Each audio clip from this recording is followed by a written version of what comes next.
en el corazón de cada hombre.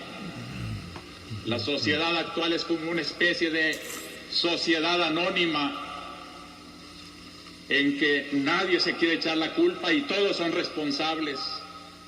Todos son responsables del negocio, pero es anónimo. Todos somos pecadores y todos hemos puesto nuestro grano de arena en esta mole de crímenes y de violencia de nuestra patria. Por eso la salvación comienza desde el hombre, desde la dignidad del hombre, del arrancarlo del pecado a cada hombre. Y en la Cuaresma este es el llamamiento de Dios: convertíos individualmente. No hay aquí entre todos los que estamos dos pecadores iguales. Cada uno ha cometido sus propias sinvergüenzadas y queremos echarle al otro la culpa y ocultar las nuestras. Es necesario desenmascararme. Yo soy también uno de ellos y tengo que pedir perdón a Dios porque he ofendido a Dios y a la sociedad. Este es el llamamiento de Cristo, la persona ante todo. Qué hermoso el gesto de aquella mujer sintiéndose perdonada y comprendida. Nadie, Señor, nadie me ha condenado. Pues yo tampoco. Yo que podía dar la palabra verdaderamente condenatoria, no te condeno. Pero cuidado, no vuelvas a pecar. No vuelvas a pecar. Cuidémonos, hermanos, si Dios nos ha perdonado tantas veces, aprovechemos esa amistad del Señor que hemos recuperado y vivámosla con agradecimiento. Qué hermoso que habría aquí un capítulo de la promoción de la mujer por parte del cristianismo. Si la mujer ha logrado alturas semejantes al hombre, gran parte es este Evangelio de Jesucristo. En tiempo de Cristo se extrañaban de que Él platicara con una samaritana, porque la mujer era algo indigno de platicar con el hombre. Y Jesús, que sabe que todos somos iguales, ya no hay griego ni judío, hombre o mujer, todos hijos de Dios.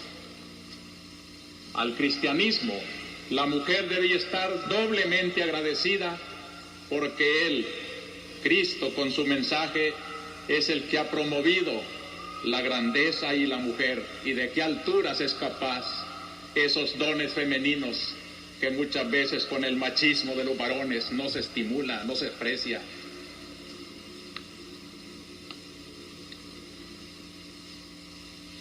También los testigos han comprendido que la redención comienza por la dignidad humana y que antes de ser jueces que administran justicia, tienen que ser hombres honrados y tienen que saber decir con su conciencia limpia una sentencia, porque ellos serían los primeros en aplicárselas si cometieran ese crimen.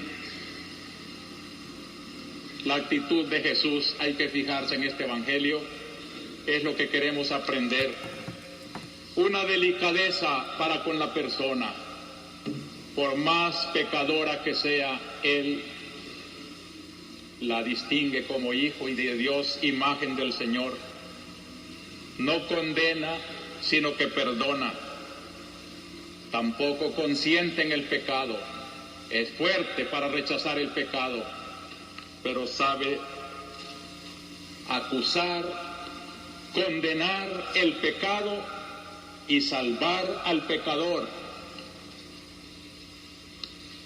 No subordina el hombre a la ley, y esto es bien importante en nuestro tiempo. Él ha dicho: no se ha hecho el hombre para el sábado, sino el sábado para el hombre.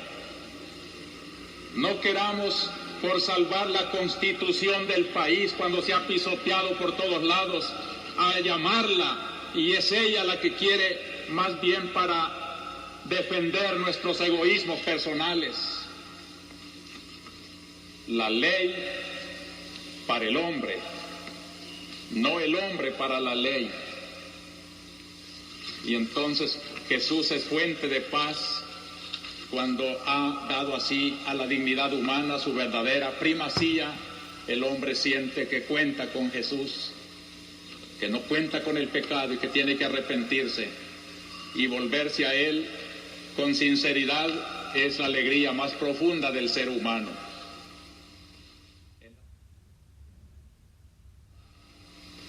En la segunda lectura de hoy también tenemos el ejemplo de otro pecador que anduvo engañado mucho tiempo, pero que al conocer a Cristo, Cristo lo salva y ya pone toda su ilusión como meta de toda su vida, alcanzar a Cristo, y todo lo demás lo considero como basura, nos ha dicho la epístola de hoy.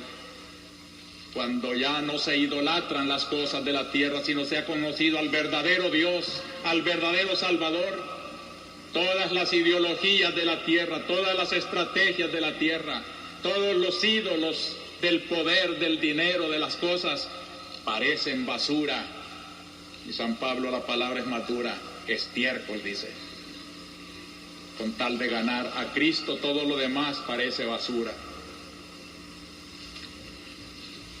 Por no cansarlos, no les leo, hermanos, todo el rico contenido del documento de Puebla en una de sus bases teológicas. Son 3 los lineamientos teológicos de Puebla: la verdad sobre Cristo, la verdad sobre la Iglesia y la verdad sobre el hombre.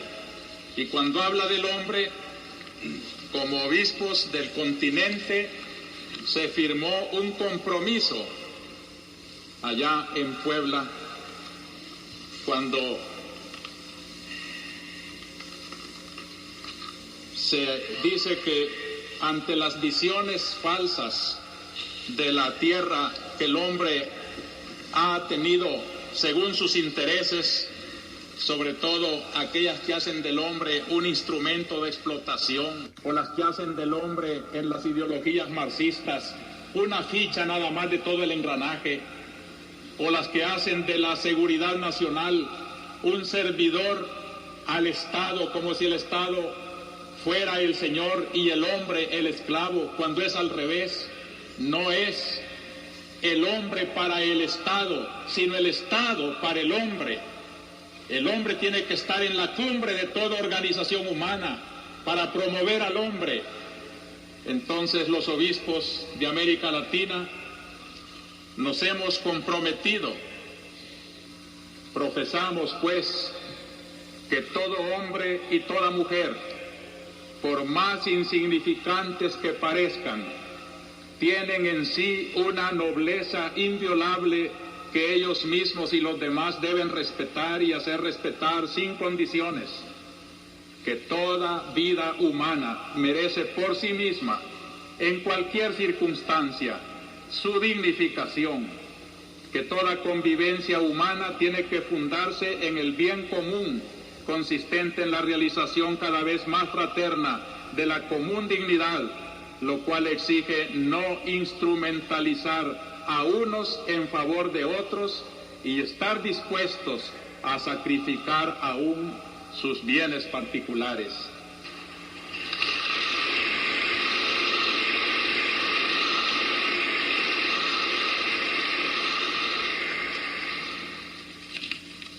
Esta es la base de nuestra sociología, la que aprendimos de Cristo en su Evangelio.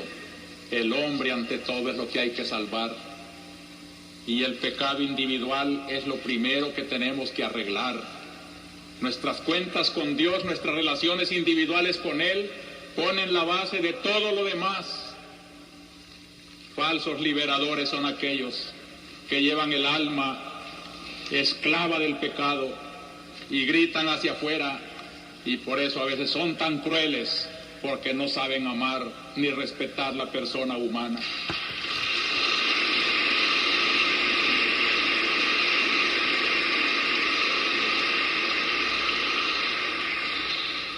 Pero el segundo pensamiento pasa de ese individualismo, diríamos, a lo comunitario. En las lecturas de hoy, esto es bello, ver cómo Dios quiere salvar a los hombres en pueblo, Es todo el pueblo al que Dios quiere salvar. La primera lectura de hoy, los famosos himnos de Isaías, presentan a un Dios hablando con un pueblo. Es el diálogo de Dios con una personalidad colectiva, así la llaman los escrituristas, comunidad colectiva, personalidad colectiva. Como si se hablara con una persona, Dios habla con un pueblo. Y a ese pueblo, Dios lo hace su pueblo, porque a Él le va a confiar promesas, revelaciones, que luego han de servir para todos los demás pueblos. Por eso fíjense bien, queridos hermanos, cómo en la historia de la Biblia del Viejo Testamento hay cosas que se refieren únicamente a ese sector, pueblo de Dios. Y hay también algo que se refiere al pueblo en común, al pueblo natural. ¿Cuántas veces le reprochaban los profetas a Israel que no se gloriaran de ser hijos de Abraham, sino de obedecer a Dios y creer en Dios? Los creyentes, ese reducido número, era el verdadero pueblo de Dios. Todo lo demás a veces era prevaricador, y así eran también los otros pueblos que se llamaban gentiles.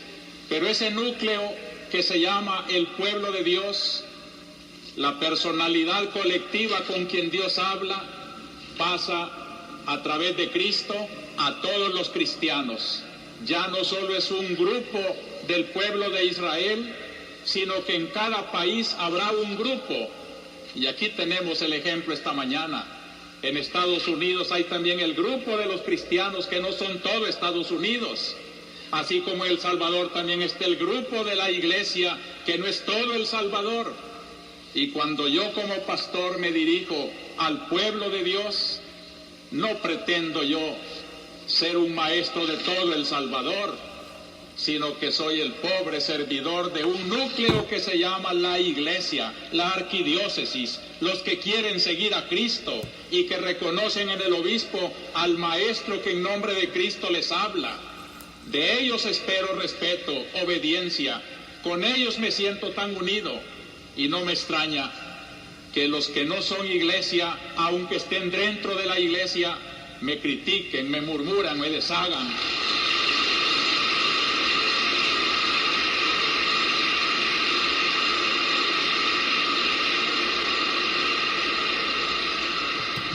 Esos ya no son pueblo de Dios, aún en el Nuevo Testamento, aunque estén bautizados, aunque vengan a misa, si no se unen solidariamente con las enseñanzas exigentes del Evangelio, las aplicaciones concretas de nuestra pastoral. Entonces, hermanos, sepamos distinguir bien para no jugar con ese nombre tan sagrado, el pueblo. Nosotros llamamos al pueblo de Dios como el núcleo de los salvadoreños que creen en Cristo y quieren seguirlo fielmente y se alimentan de su vida, de sus sacramentos, en torno de sus pastores.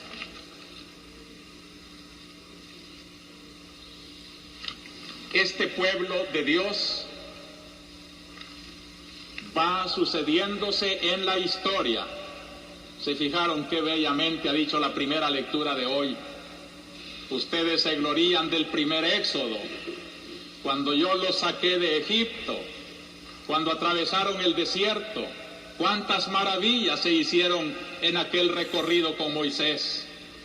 Pero ya no se gloríen de ese pasado, eso ya quedó en la historia. Yo hago nuevas las cosas. Qué frase más bella de Dios. Dios es el que hace nuevas las cosas. Es el Dios que va con la historia. Ahora el éxodo será de otro rumbo, de Babilonia, del destierro. El desierto por donde van a pasar florecerá como jardín, brotarán las aguas, como simbolizando con el paso del perdón de Dios, del pueblo reconciliado con Dios hacia Jerusalén, que ya no es propiamente la esclavitud de Egipto, sino es el destierro de Babilonia. Y así se irá sucediendo la historia. Hoy también El Salvador vive su éxodo propio. Hoy estamos pasando también nosotros la liberación por el desierto, donde cadáveres, donde el dolor